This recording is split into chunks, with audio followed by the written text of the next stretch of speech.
जैसे कि आप सब जानते ही हैं, भारत में कोविड की दूसरी लहर आ चुकी है।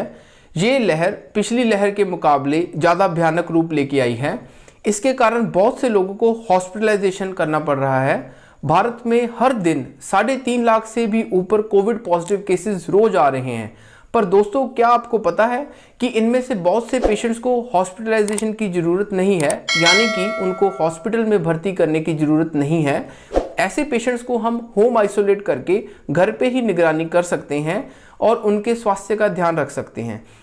इस काम के लिए हम एक पल्स ऑक्सीमीटर का यूज़ करते हैं। पल्स ऑक्सीमीटर एक ऐसा डिवाइस है जिससे हम उस पेशेंट की ऑक्सीजन की मात्रा जानते हैं उसके शरीर में, जिससे पता चलता है कि उसमें बॉडी की ऑक्सीजन कम हो रही है या फिर वो बिल्कुल ठीक है।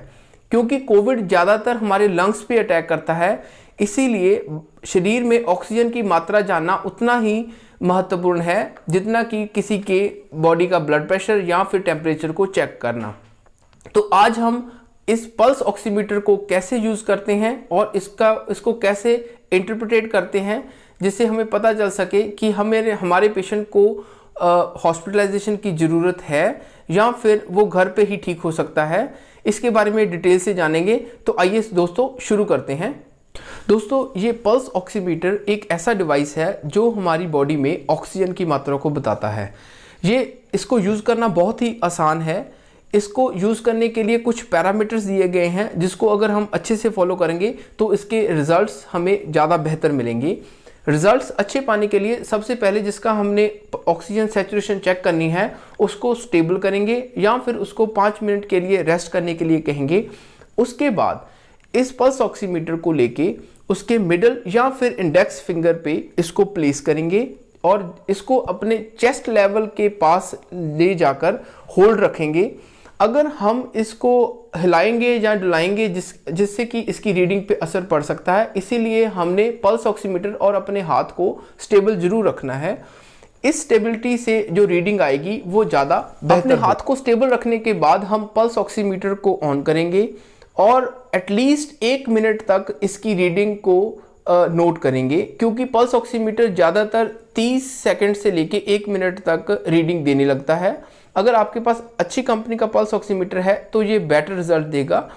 और उसके बाद आपने इसकी हाईएस्ट वैल्यू को नोट करना है जो कि 5 सेकंड से ज़्यादा स्टेबल रहे। कई बार ये कम या फिर ज़्यादा होती रहती है, इसलिए हमने इसकी हाईएस्ट वैल्यू को नोट करना है। ऐसे करने ये आपको पल्स ऑक्सीमीटर को यूज़ करने का सबसे बेहतर तरीका है, जिससे कि आप सबसे बढ़िया रीडिंग ले सकते हैं। ये ऑक्सीजन सैचुरेशन फ्लक्चुएट होती रहती है। कई बार ये 98 तक होती है या फिर जिन पेशेंट्स में कोई चेस्ट की प्रॉब्लम हो उनमें ये ऑक्सीजन सैचुरेशन कम भी हो जाती है। जो नॉर्मल वैल्यू है वो 95% है, जो जहाँ तक हमारी ऑक्सीजन होनी चाहिए। अगर इससे कम होती है तो हमें ये थोड़ी सी चिंता की बात है। इससे हमें पता चलता है कि हमारे लंग्स कुछ हद तक इन्वॉल्व हैं। अगर ये 90% से भी कम आ रही है तो फिर हम ये असेस कर सकते हैं कि हमारे पेशेंट को ऑक्सीजन थेरेपी की ज़रूरत है। ये कोविड पेशेंट्स में ये लेवल बहुत तेज़ी से फ्लक्चुएट करता है, इसीलिए पल्स ऑक्सीमीटर को अच्छे से यूज़ करने की ज़रूरत भी उतनी ही ज़्यादा है।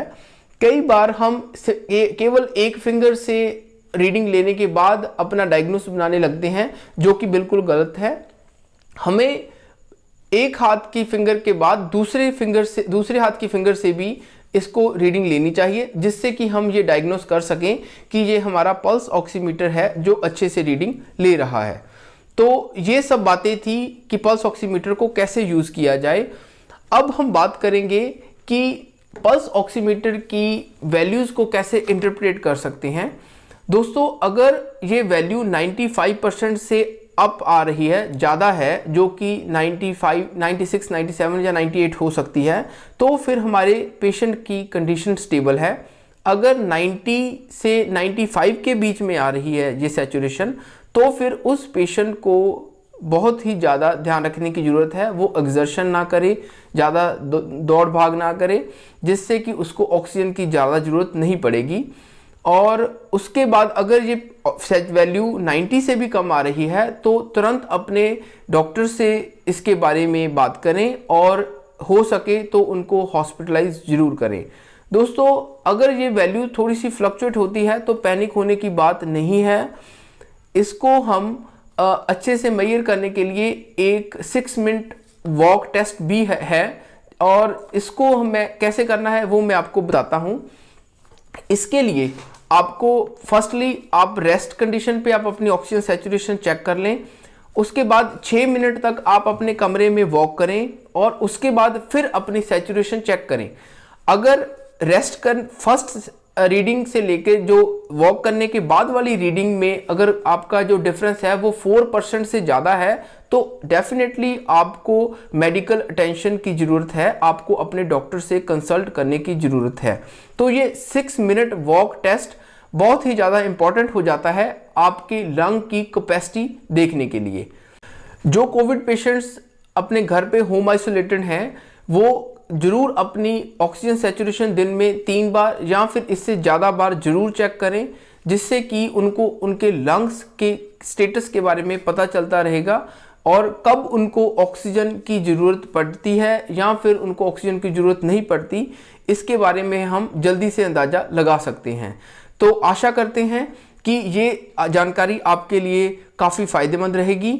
आप इस जानकारी को अपने दोस्तों के साथ शेयर कीजिए और उन पेशेंटों के साथ भी शेयर कीजिए जो कोविड पॉजिटिव हैं और उनको ये बताएं कि आपको घबराने की ज़रूरत नहीं है और वो घर पे रहकर भी बिना किसी ऑक्सीजन सप्लाई के अपने आप को चेक कर सकते हैं कि उनकी सेहत कैसे है और अगर उनकी ऑक्सीजन सैचुरेशन 90 से कम आ रही है तो वे अपने डॉक्टर के साथ कंसल्ट कर सकते हैं। कुछ कंडीशंस ऐसी भी होती हैं जिनमें ऑक्सीजन सैचुरेशन कम होती है, जैसे कि कुछ हार्ट के पेशेंट या फिर COPD यानी कि जिनको अस्थमा का केस है वो उन पेशेंट्स में भी ये सैचुरेशन कम रहती है। तो ऐसे पेशेंट्स में पैनिक करने की ज़रूरत नहीं है, उनको डरने की ज़रूरत नहीं है।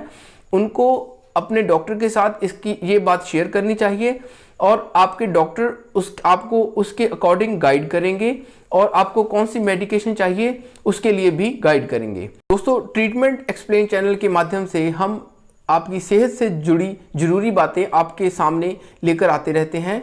अगर आपको हमारा ये प्रयास अच्छा लगा हो तो आप हमारे चैनल को सब्सक्राइब जरूर कीजिए और हमारी वीडियोस को अपने दोस्तों और अपने फैमिली मेम्बर्स के साथ जरूर शेयर कीजिए। अगर आपको ये वीडियो अच्छी लगी हो तो लाइक का बटन जरूर दबाइए। धन्यवाद।